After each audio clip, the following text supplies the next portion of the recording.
The Hindu Editorial. A Planet in Crisis. Tangible outcomes from Biological Diversity Convention are far away.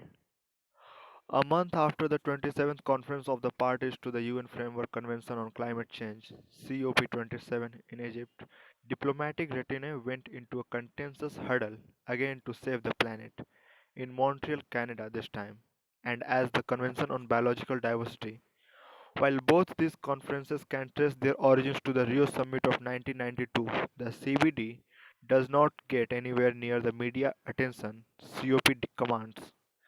There are no world leaders and heads of state making grandiloquent commitments because the CBD largely continues to be framed as an environmentalist concern, much like what COP used to be, until the forces of capitalism managed to reimagine the idea of a planet being inexorably slow cooked in greenhouse gases to one that may yet be saved by renewable energy sources. And at the very least, make some entrepreneurs rich. Unlike cyclones and melting glaciers that have become visual aids to bring home the climate crisis wrought by invisible gases, biodiversity loss continues to be largely invisible, despite its victims being extremely visible. Based on current trends, the UN reckons an estimated 34,000 plant and 5,200 animal species, including 1 in 8 of the world's bird species, face extinction. About 30% of breeds of main farm animal species are currently at high risk of extinction. Forests are home to much of the known terrestrial biodiversity, but about 45% of the Earth's original forests are gone. Clearly, mostly during the past century. Yet, because much of this extinction is not finally accounted for as the rise in per capita carbon emissions or temperature swings, it fails to evoke the urgency it deserves.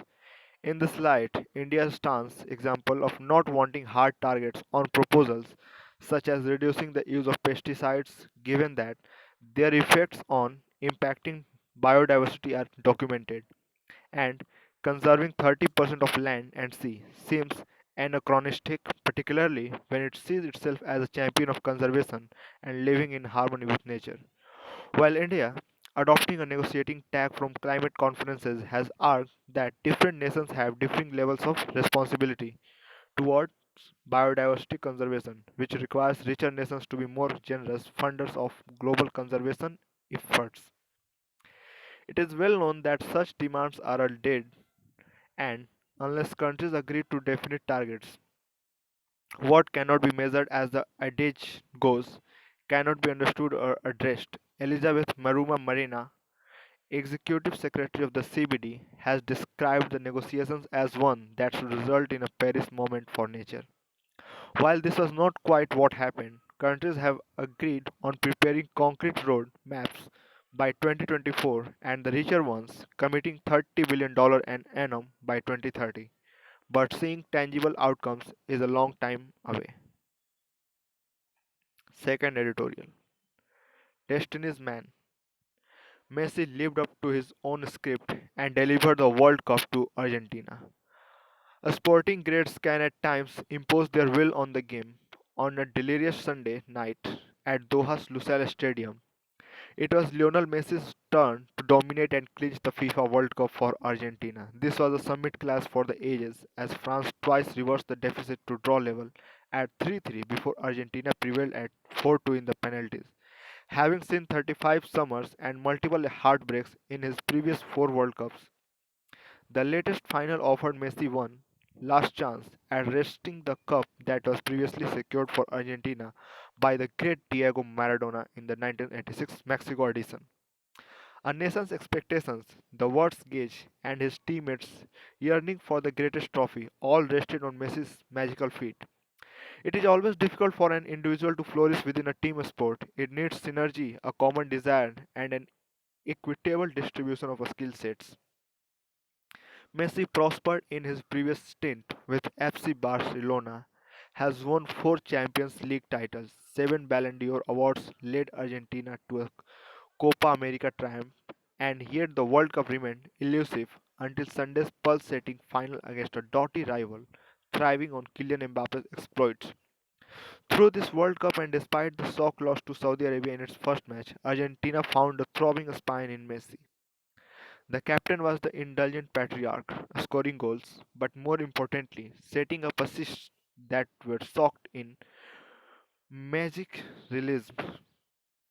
The pass to the pass to Nahuel Molina against the Netherlands and the way he sold a dummy to Croatian defender Josko Guardiol before setting up Julian Alvarez were incredible efforts that took the mesmerized opposition by surprise and fed the adulatory anticipation of his teammates.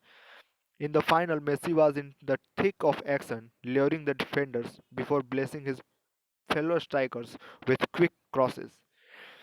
Di Maria, like Alvarez in the previous games, could weave in.